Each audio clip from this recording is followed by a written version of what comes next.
Welcome to the City of Warrenville Public Safety and Finance Committee of the whole regular meeting. The meeting will be conducted in a traditional in-person format. Public comment will be only available to in-person during the meeting. Remote meeting access is for viewing purposes only. Roll call.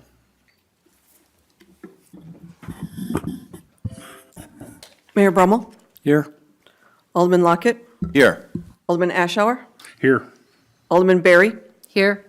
Alderman Davalos is absent, Alderman Augustinovich, Here. Alderman Wilkie, Here.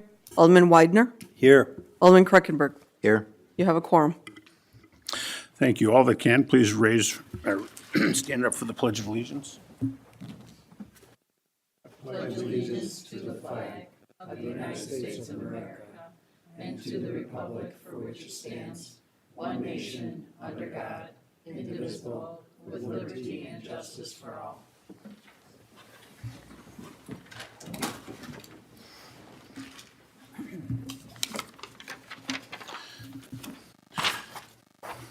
We have a request for a public comment from Bob Siebert.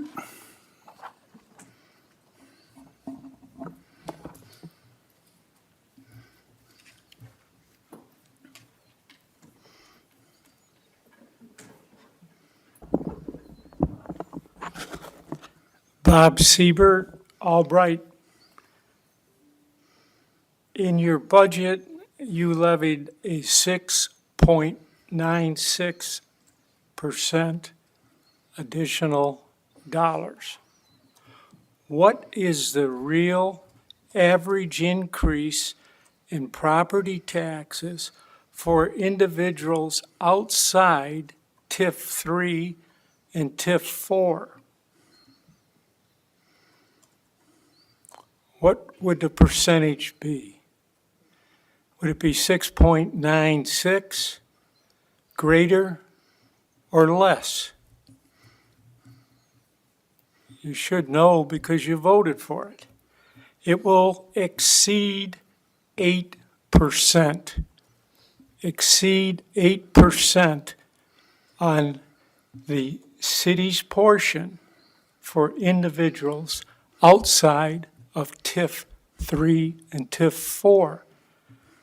The calculation of the tax rate portion for the city excludes the properties in TIF 3 and TIF 4 to determine that rate. Therefore, when the denominator is smaller, the tax rate will be larger. We'll have a larger rate than the 6.96. But when they create this rate, this larger rate is then applied to the TIF districts. So the TIF district property owners also pay a larger rate. So the city is receiving more than it levied outside the TIF and inside the TIF. Ordinance 2118 was passed by 8 aldermen on March 1st, 2004. This ordinance was the ordinance reference home rule property tax limitations. It starts out, whereas a referendum is presently pending which would confer home rule status upon the city of Warrenville if approved by the voters. Whereas the mayor and city council, including Alderman Brummel, believes and hereby declares it is the best interest of the city and its residents to adopt a policy with respect to property taxes and property tax reduction in the event that the city becomes home rule municipality. So we know the citizens passed the referendum, but we see that the city council has not upheld its portion. Section 3, which I was a strong supporter of and was at this meeting, Section 3 states, in the event the city becomes a home rule municipality, it will be the policy of the city to consider property tax reductions or tax abatements when the home rule sales tax begins to generate revenue for the city.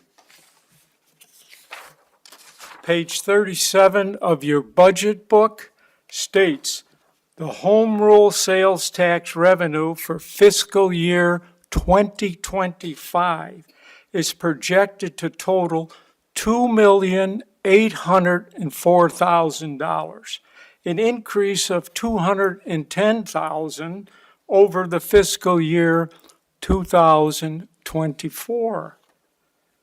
A sufficient amount to cover the 3.5% added on due to the pension that you took under the home rule, going up to the 6.96 instead of staying at 3.4 in the home rule.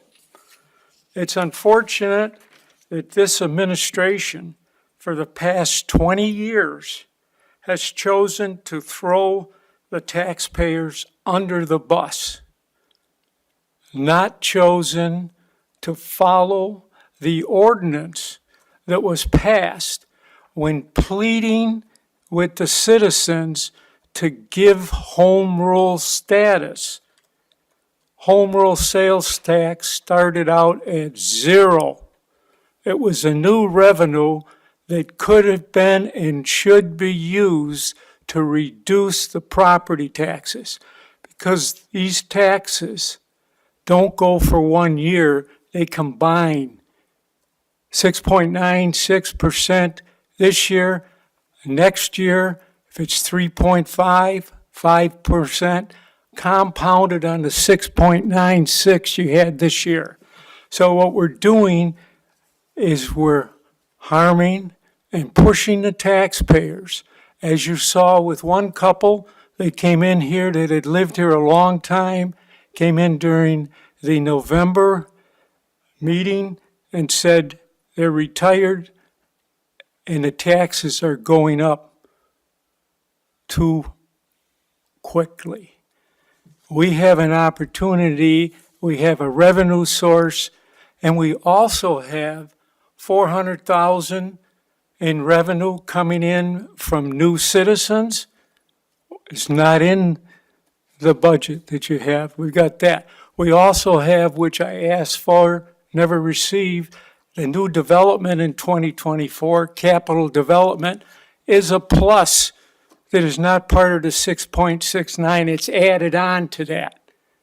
So I'm not sure how you can degrade the taxpayers when they've done so much and they deserve the ordinances, and when you plead with them for a vote, they deserve that you stand up and do your part. Thank you. We'll proceed with the official and staff comments.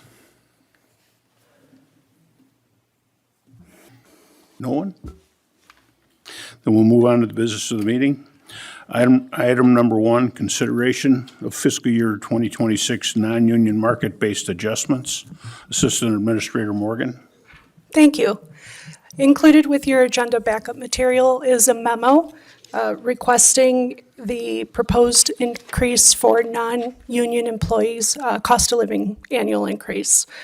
When we consider this increase or when we present it to you, there are various benchmarks that are taken into consideration as outlined in the memo. The Consumer Price Wage Index for December, biannual salary survey, which was completed in fiscal year '25 to make sure that all of our salary ranges are within the median of our comparable communities, and also historic information to maintain internal equity amongst all of our represented groups and non-represented groups. For the upcoming fiscal year, we are requesting approval for a 4% cost of living increase, and that percentage increase is included in the fiscal fiscal year '26 budget. I am happy to answer any questions. Thank you. Questions from the council?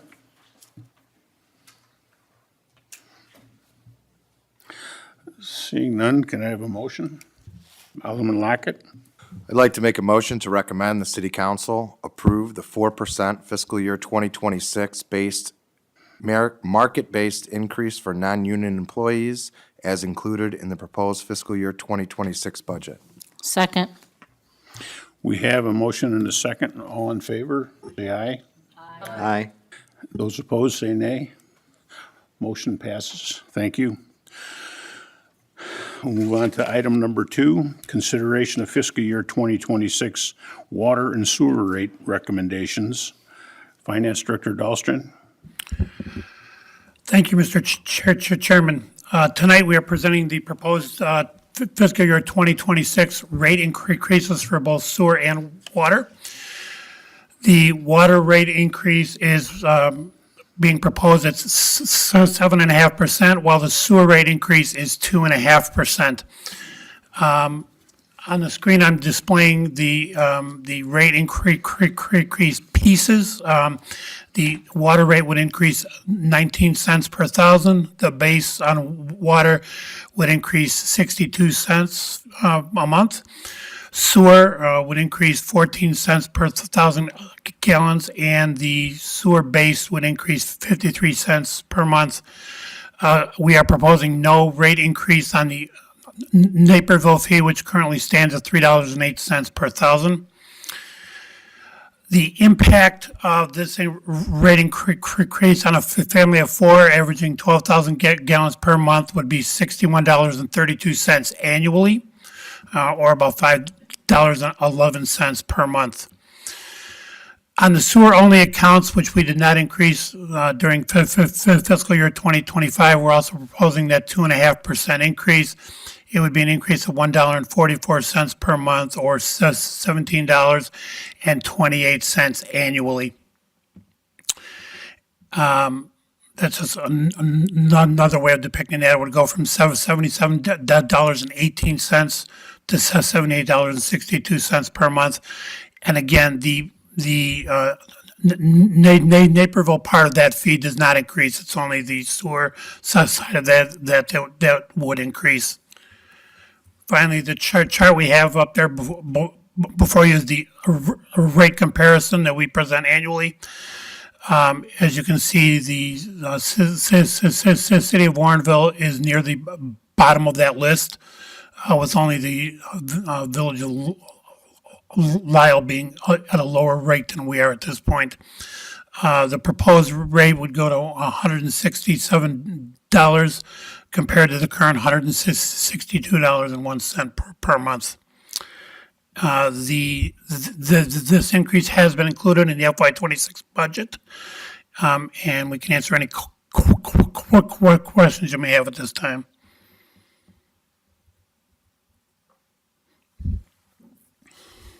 Thank you. Any questions from the council? Alderman Lockett. Yeah, I just wanted to make a brief comment. Last year when we went through this, we were being very proactive, and we had said that this fiscal year, everyone should prepare for a 10% water rate and a 5% sewer rate increase, just so everybody kind of knew what was coming. After the work group and the staff met, we felt as if it didn't need to be that high. So that's why it now represents that 7.5% and 2.5%. And I bring that up only to show that we're just trying to, since this is a use-based fund, we're only trying to make increases into that fund in order to cover the costs of it, not to make absorbent amounts of money. So I just wanted to point that out because just so everybody kind of knew that we did evaluate it and we were able to lower them, and we did. So, thank you. Thank you. Any other comments? None? Can I have a motion? Alderman Hockett? I'd like to make a motion to recommend the city council approve a 7.5% water rate increase, and a 2.5% sewer rate increase, both effective May 1st, 2025, and direct staff to work with the city attorney to prepare the necessary code amendments to authorize these recommendations for consideration as a part of the April 2025 city council meeting agenda. Second. We have a motion and a second. All in favor, say aye. Aye. Those opposed, say nay. Motion carries. Thank you. Item number 3, review and file Administration, Finance, and Police Department fiscal year 2025 work plans and decision package status report. Does anybody have any questions? No questions? Well, thank you for the report. Well, we only have one other item on the agenda. Kind of a motion. I'd like to make a motion to adjourn. We have a motion and a second. All in favor, say aye. Aye. Those opposed, say nay. The motion carries. We adjourn. Thank you.